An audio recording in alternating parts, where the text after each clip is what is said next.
Quero te convidar a abrir a tua Bíblia no Evangelho de Marcos, capítulo 16, versículo 14 a 20.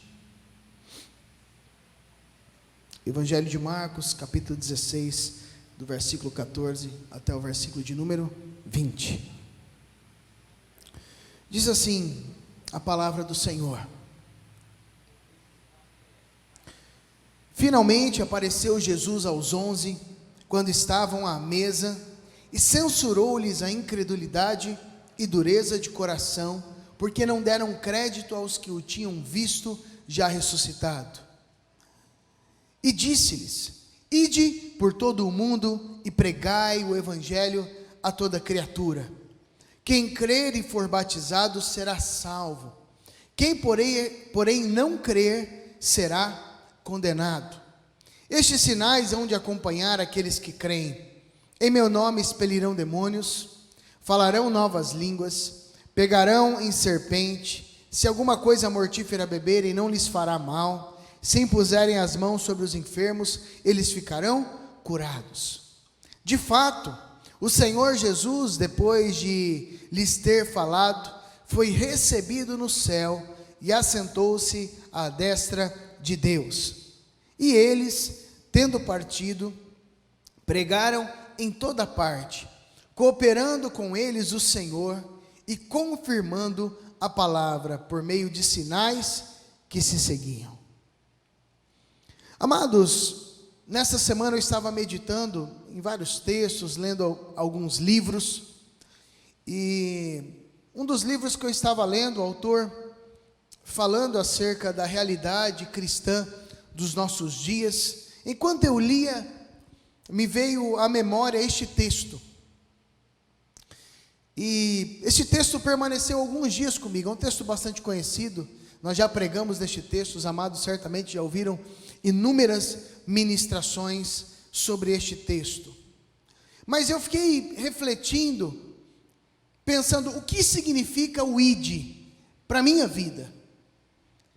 O que significa para mim me imaginar naquele momento onde Jesus passa da morte para a vida, encontra os seus discípulos novamente, e de tantas coisas que Jesus poderia falar a eles, Jesus dá uma chacoalhada, censura a incredulidade e dureza de coração, mas este censurar, o que ele disse na prática naquele momento, não é tão importante assim, porque senão o evangelista teria nos dito o que Jesus disse, mas só afirma que ele censurou a incredulidade e a dureza de coração.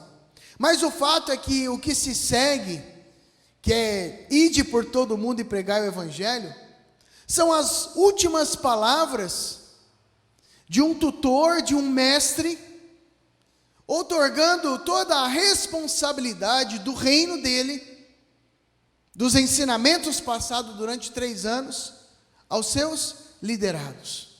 Ou seja, imagine você um orientador, ou um mestre, um professor, e você tem uma classe, mas o conteúdo da tua mensagem não é restrita a um curso, mas é algo que é uma responsabilidade mundial.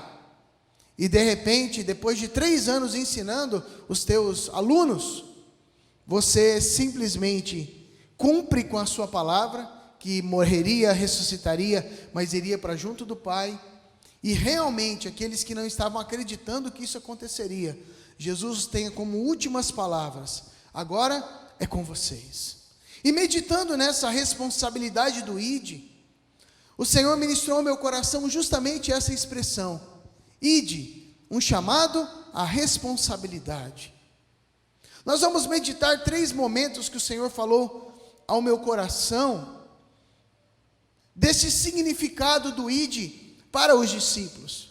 Talvez você, ou um desavisado, lendo de uma maneira muito rápida, vai focar, por exemplo, no que Jesus falou. As pessoas gostam, nós estamos estudando, por exemplo, com os jovens, os dons espirituais. Ontem nós falamos do dom do celibato, né? E o pessoal deu muita risada, né? Mas é um dom específico, exclusivo, geralmente para um missionário, para algum líder religioso, para que ele possa desempenhar na totalidade o seu ministério, mas a gente se divertiu muito. Mas quando a gente fala de dons, ou de uma experiência sobrenatural, talvez essa lista chame a atenção. Então é natural, quando nós lermos este texto, as pessoas estarem preocupadas, né, com o expelir demônios, as pessoas estarem preocupadas em falar novas línguas, sem entrar no mérito da questão do que significa isso, né, tendo em vista Atos dos Apóstolos, e como era o modelo que Jesus, como o Espírito agiu naquele momento, com o grego ali que significa glossolalia, que é uma pessoa que falava no seu idioma e cada um entendia traduzido. Mas é natural, poxa, eu vou pegar em serpentes, se alguma coisa mortífera eu tomar um veneno, não vai fazer mal. Vai impor as mãos sobre os enfermos, eles vão ficar curados.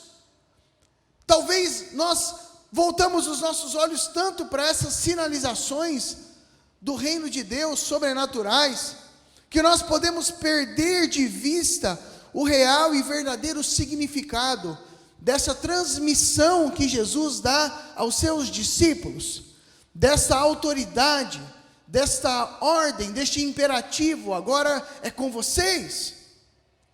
Quando eu olho para este chamado à responsabilidade, o ide de Jesus, eu vejo muito além destes sinais sobrenaturais. Por quê? Porque aqui Jesus está transferindo a responsabilidade de algo que ele fez, que ele demonstrou como deveria ser feito. Um homem perfeito, o Filho de Deus encarnado, transfere toda a responsabilidade, não somente da sua obra, mas do reino de Deus que foi outorgado a ele. Ele transfere a homens pecadores como eu e você. Poderíamos citar outros textos que o Senhor nos constituiu reis e sacerdotes, para que entendamos que isso é uma realidade. Mas o fato é que Jesus traz essa responsabilidade a homens limitados, que tinham limitações na sua fé. Antes de Jesus falar sobre este ide, Jesus estava censurando o quê? A incredulidade e a dureza de coração. O fato, queridos, que não há desculpas para nós negarmos o ide de Cristo, a não ser que não sejamos discípulos dele. Não estou preparado, os discípulos também não estavam. Jesus censura a incredulidade e dureza de coração, mas diz, agora é com vocês. O fato é que para discípulos de Cristo não há opção de dizer sim ao ide ou dizer não. Jesus não deu essa opção. Ele disse, agora vocês vão. E o que os discípulos fizeram? Foram. Talvez a pergunta é, será que iremos ou não? Não é essa a pergunta. Talvez a pergunta é, será que somos discípulos de Cristo ou não? Hoje nós vivemos uma época onde há muita identificação com a palavra. É muito bom nós ouvirmos a palavra, termos uma ministração aos nossos corações. E como toda palavra, geralmente é uma resposta à pregação. Mas nesta noite, a resposta não é, sim, Senhor, eu quero ir. Porque para um discípulo não há essa opção. Os discípulos foram. A chamada nesta noite, antes de nós entendermos todas as faces do ide, é, Senhor, sim, eu quero ser um discípulo teu. E o ide é só uma consequência de sermos discípulos e discípulos do Senhor. Por isso, em primeiro lugar, a primeira área que o Senhor falou ao meu coração é que o ide, a expressão ide, é emancipador. O que isso significa? Olhe comigo ali na tela.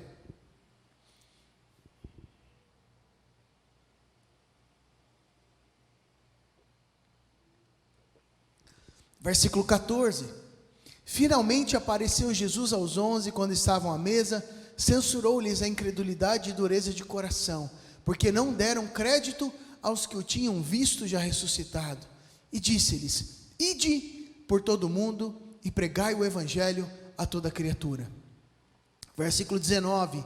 De fato, o Senhor Jesus, depois de lhes ter falado, foi recebido no céu e assentou-se à destra de Deus. Pastor, onde tem emancipação aqui? Por que falar de emancipação? Porque nós vivemos dias onde muitas lideranças gostam e querem ter pessoas que estão aos seus lados totalmente dependentes, como crianças, como eternas crianças espirituais. Há muitos que estão assim, que têm essa necessidade de afago, ou de que as pessoas venham a todo momento perguntar o que devem fazer. Mas quando eu olho para o Evangelho, para Jesus, eu não vejo isso. A todo momento, Jesus mostrava e demonstrava aos seus discípulos que o intuito dele era emancipá-los para a vida adulta como discípulos dele. Quando Jesus está diante de uma multidão faminta, ministra a eles durante toda a manhã, e os discípulos vêm para eles dizendo: Senhor, despede a multidão, porque eles não têm o que comer. O que Jesus diz para eles? Dai vocês mesmos de comer a eles. Em outras palavras, Jesus ele não está aqui para resolver a todo momento as nossas pendências. O maior sacrifício de Cristo na cruz, e foi suficiente, e é por todos os momentos, é a sua entrega que redimiu as nossas vidas, nos resgatou e nos salvou. E agora, o que o Senhor tem para nós é um ide que nos emancipa, que nos leva de uma infância na fé a uma maturidade que traz consigo as suas responsabilidades. Jesus, ele não esperava que os discípulos ficassem a todo momento perguntando: e aí, Jesus, resolve este problema? E aí, Jesus, olha, as pessoas estão famintas, o que nós vamos fazer? Ou como nós temos aí um seriado antigo já, né? E agora, quem poderá nos defender? E aparece o Chapolin Colorado. Muitas pessoas têm vivido este evangelho do Chapolin Colorado. Oh, e agora, quem vai poder me defender? E aparece o pastor: ah, meu filho, eu estou aqui, porque a minha oração, ela é poderosa. Eu creio no poder da oração, mas não é a minha oração que é poderosa, é o Deus a quem oramos que tem todo o poder. Ou seja, se eu oro ou se você ora, tanto faz, se nós estamos orando ao Deus verdadeiro, ao Rei dos Reis e Senhor dos Senhores. O problema é que esta mensagem tira o cabresto, e muitos não querem perder, ou transfere a responsabilidade para a própria pessoa, e muitas pessoas não querem arcar com as consequências das suas próprias decisões. É mais fácil transferir para a religião, é mais fácil transferir para as lideranças. Talvez você já ouviu isso, né? Eu não faço determinada coisa porque a minha religião não permite, eu não faço outra coisa porque o meu pastor não deixa. Quando na verdade, queridos, o ide de Cristo para nós como discípulos, ele nos emancipa. O que isso significa? Significa, queridos, que diante do Senhor nós prestamos conta, mas ao mesmo tempo a responsabilidade é nossa. Os discípulos, eles poderiam simplesmente não ir, mas eles foram. O Senhor os capacitou. Haviam acabado de serem censurados, porque estavam com o coração incrédulo, duvidoso, com o coração duro, para compreender e acreditar que realmente Jesus havia ressuscitado. Mas depois que eles foram ali chacoalhados pelo Senhor, assumiram a responsabilidade. Foram. Ou seja, o que o Senhor ele espera de nós não é a perfeição, mas Ele espera de nós que nós assumamos a responsabilidade. Paremos de dizer: Senhor, não estou preparado. Senhor, agora eu não posso. Ah, Senhor, se for daqui 2 anos. Ah, se for daqui 3 anos. Ah, Senhor, se estivéssemos assim. Ah, Senhor, se estivéssemos assado. Ah, se tivermos algo assim. Se o Senhor colocou na nossa mão e disse um dia para nós, como Ele disse: vá agora e faça.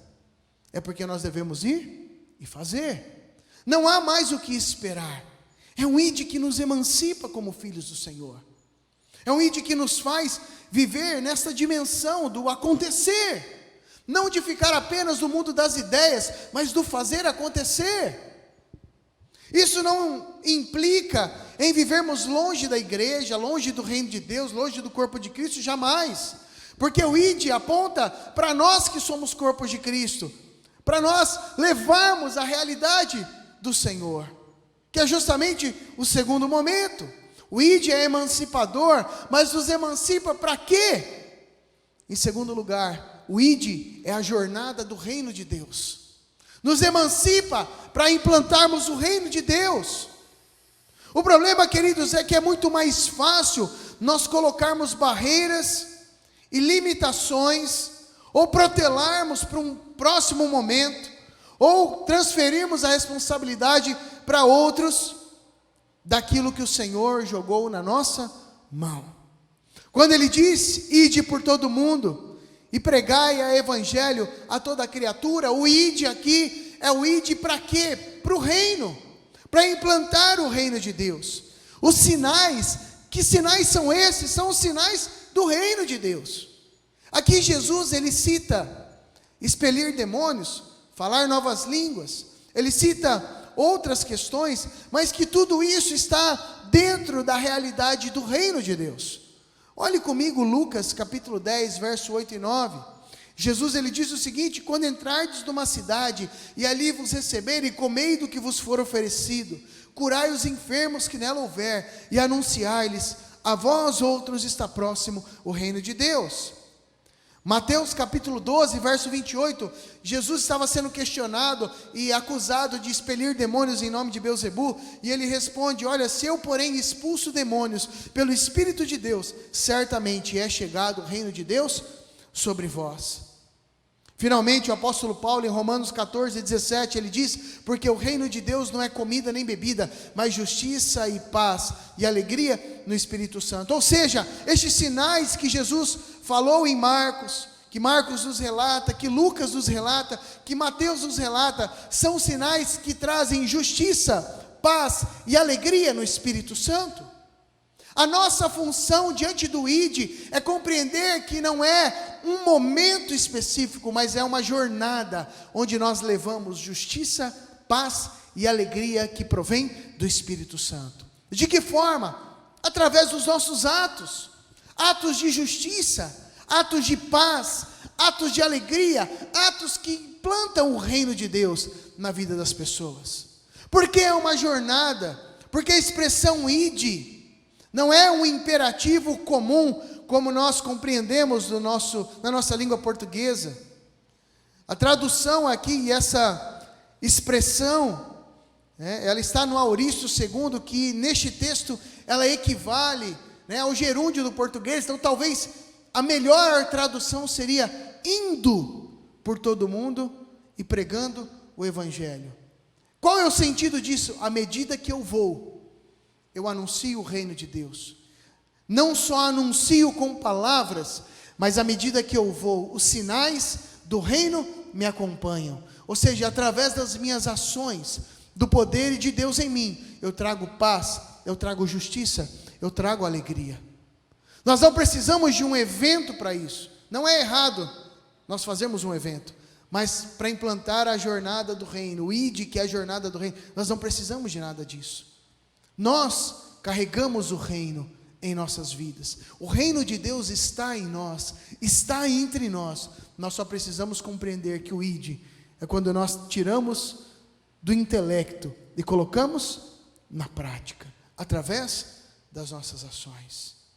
O ide é a jornada do reino de Deus. O ide é emancipação. Mas em terceiro e último lugar, o ide é o exercício da nossa fé. Vimos que o ide era um processo de emancipação dos seus discípulos. Eu conversava ontem com um dos nossos jovens e dizia assim para ele: imagine se de repente eu chego para você e falo, eu estava falando com o Daniel ontem, né? Daniel do violão aqui, conversando com ele, cara, Deus deu uma palavra no meu coração sobre o ide por todo mundo, né? Eu falei, cara, imagine se eu chegasse para você e dissesse: Daniel, a partir de agora, tuas chaves aqui é com você. Ele falou: pastor, você está louco, misericórdia, né? Eu falei: mas foi basicamente isso que Jesus fez com seus discípulos. Está aqui, ó, agora é com vocês. Claro que a gente não vai fazer isso aqui institucionalmente, mas essa é a responsabilidade. Jesus, em 1 segundo, emancipa os discípulos. 3 anos ele ensina, em 1 segundo ele vem, aparece aos discípulos, ainda não aprenderam, censura a incredulidade, a dureza de coração, e fala: se virem, agora é com vocês. Eu deixo o Consolador para ajudar, mas agora é com vocês. Emancipa os seus discípulos. Jesus mostra a jornada que eles teriam, que seria uma jornada de implantar o reino de Deus. Mas ele mostra em terceiro e último lugar, que este ide, eles deveriam exercitar a fé, colocar em prática. Quando Jesus, ele fala com eles, eu quero que você volte os teus olhos a alguns versículos, o primeiro versículo de número 14, quando Jesus censura a incredulidade e a dureza de coração, é porque lá no final, a última questão, eles precisariam desta fé, para poderem caminhar nos sinais do reino. Olha como tudo está ligado. Jesus censura a dureza de coração, a incredulidade. Sabe por quê, queridos? Porque a nossa humanidade nos limita. A nossa racionalidade nos limita, à medida que nós dependemos somente dela. Achamos que tudo tem que ter uma explicação lógica, ou ser do nosso jeito, e Jesus de repente aparece e fala: não, vocês precisam crer, vocês estavam com o coração duro, eu disse que faria isso, as pessoas já viram eu ressurreto e vocês ainda não acreditam. Jesus censura, chama a atenção, dá um chacoalhão, dá uma bronca, use o nome que quiser, porque ele sabia que para o exercício da jornada do reino, da fé, eles precisariam ter essa chacoalhada. Por isso que, quando ele vai para o 17, ele diz que os sinais hão de acompanhar quem crer. Ou seja, a fé é a base, queridos, para nós caminharmos na dimensão do reino de Deus. Agora, a fé não tem a ver com a minha própria vida. Você nota que toda a comissão de Jesus não estava falando: olha, a partir de agora, vocês estão sendo muito incrédulos, parem com isso, vocês precisam crer, porque eu vou fazer milagre na vida de vocês. Uau, e os discípulos: poxa, eu estou precisando de um milagre, eu estou precisando de algo na minha vida. Olha, quando vocês forem, vocês vão ser cheios de poder, e grandes coisas vão acontecer na vida de vocês. Não, os sinais vão acompanhar vocês que creem, vocês vão abençoar aos outros. Note que o exercício da fé não é por uma satisfação meramente pessoal, como nós vemos nos dias atuais. Geralmente as pessoas querem fazer as suas campanhas, e não tem nada de errado nisso, para que haja uma transformação pessoal, mas note que quando nós somos emancipados, nós adentramos a vida adulta, a uma vida de maturidade cristã, a nossa preocupação não é: Senhor, venha a mim o teu reino, venha o teu reino sobre nós, e faça-se a tua vontade. Não é a minha preocupação egoísta, ou a minha preocupação pessoal. Eu sei que nós temos, e a palavra nos diz, que nós podemos e devemos apresentar ao Senhor, mas não é só esta preocupação. A nossa preocupação começa a ser o outro. O ide de Jesus, ele aponta para o exercício da fé, para o outro. A minha fé entra em atividade para que o outro seja abençoado, para que o outro seja livre, para que o outro seja alcançado. Pegarão em serpentes, se tomarem alguma coisa mortífera, não lhes fará mal, se impuserem as mãos sobre enfermos, ficarão curados. O pastor está dizendo aqui, se eles beberem, então tem a parte pessoal? Claro que tem, mas por que eles tomariam algo mortífero? Durante o processo de ir, de evangelizar, de falar acerca do reino, poderia ser que alguém preparasse uma cilada, e se fosse algo mortífero, eles poderiam ficar tranquilos. O exercício da fé, a jornada do reino, a emancipação, tudo isso aponta para o nosso próximo, para as pessoas que nos cercam, para os nossos vizinhos, para os nossos amigos, para os familiares, para as pessoas que temos o convívio no dia a dia, no trabalho, na escola. O ide aponta para o outro, para o próximo. O ID não é uma satisfação pessoal. O ID não é um desempenho meramente para que haja uma glória, uma coroa de louros pessoal. O ID aponta para a concretização do reino de Deus na vida do meu próximo. Quem quer que seja este próximo. O fato é que o Senhor, nós que somos discípulos dele, nos chama novamente e nos dá uma ordem. Tiago, à medida que você for, onde você for e quando você for, entenda que você não é mais uma criança espiritual. Eu te emancipei e eu te dei uma responsabilidade de implantar o meu reino, da jornada do reino. Para isso, Tiago, você vai precisar de exercitar a tua fé, para que o teu próximo seja alcançado, e através da tua vida e do poder meu que opera em você, ele possa ser curado, liberto, salvo e transformado. É isso que o Senhor quer fazer conosco, em nós e através de nós. Feche os teus olhos nessa noite.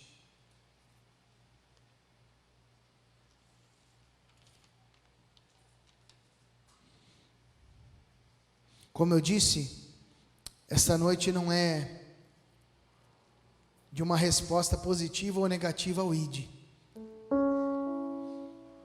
Esta noite é uma resposta positiva ou negativa a permanecermos ou sermos discípulos e discípulas de Cristo.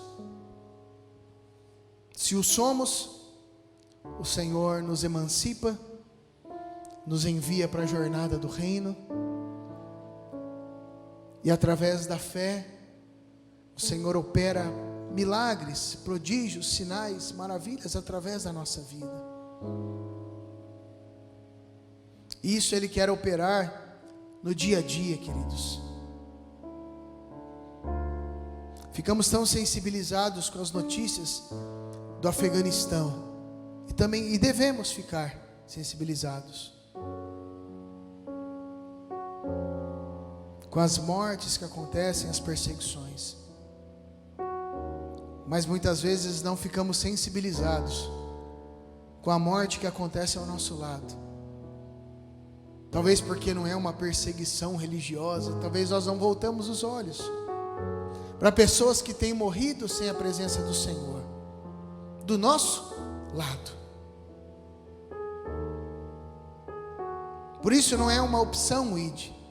É uma responsabilidade. E como filhos e filhas maduros do Senhor, e maduras, discípulos de Cristo, devemos ir, aproveitar cada oportunidade, anunciar o reino, onde formos, em que momento formos, a qualquer hora que formos, anunciar o reino. Pastor, eu não sei pregar. Você não precisa fazer uma pregação. Como nós temos visto nas células, você só precisa contar aquilo que Deus fez na tua vida. Você só precisa contar por situações que você passou e o que Deus te ensinou. E as pessoas começam a ser tocadas, se identificam com a tua realidade. Porque quem opera em nós, querido, é o Espírito Santo de Deus, e é Ele que convence. A nossa função é apenas de sermos mensageiros desta boa nova, anunciarmos o reino até que Ele venha.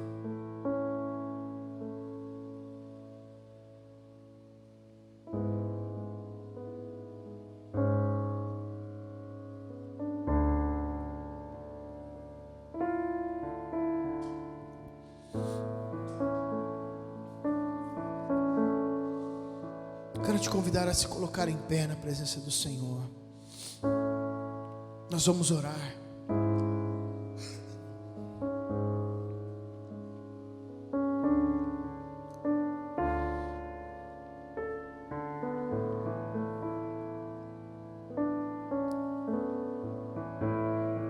Senhor Jesus, diante desta palavra, Senhor, como discípulos do Senhor, nós compreendemos que muitas vezes nós perdemos grandes e claras oportunidades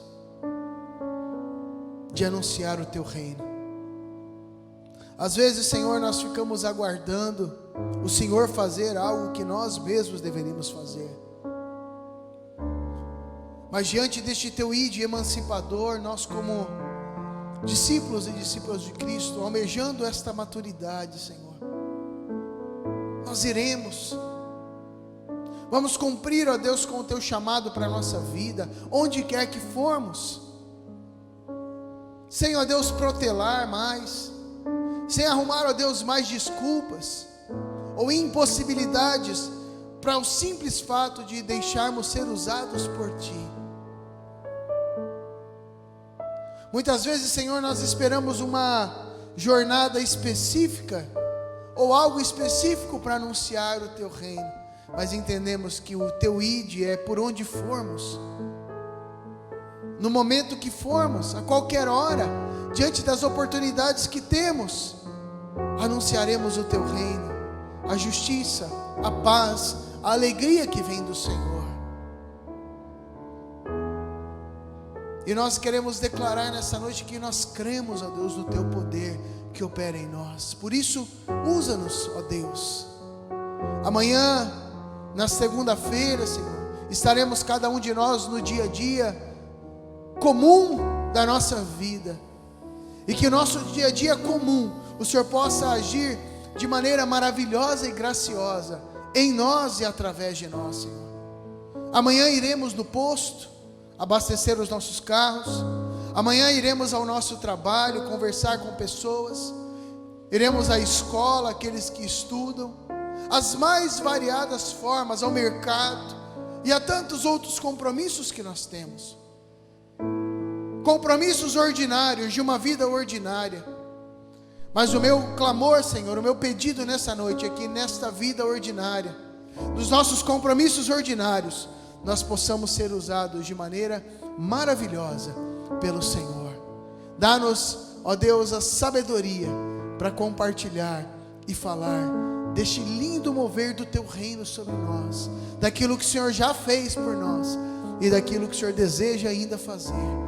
Que nós possamos ser canais de bênção, homens e mulheres usados na proclamação do teu evangelho nas nossas vidas, Senhor. Faz isso em nós, faz isso através de nós, Senhor. Assim eu oro nesta noite, em nome de Jesus, amém e amém. Estenda suas mãos, receba a bênção. E agora, amada igreja, que a maravilhosa graça do Senhor Jesus, que o perfeito amor de Deus, o nosso Pai, que a comunhão e as consolações do Espírito Santo repousem sobre a tua vida, hoje e sempre, amém e amém. Que Deus te abençoe, meu irmão, minha irmã. Vai na graça e na paz do Senhor Jesus.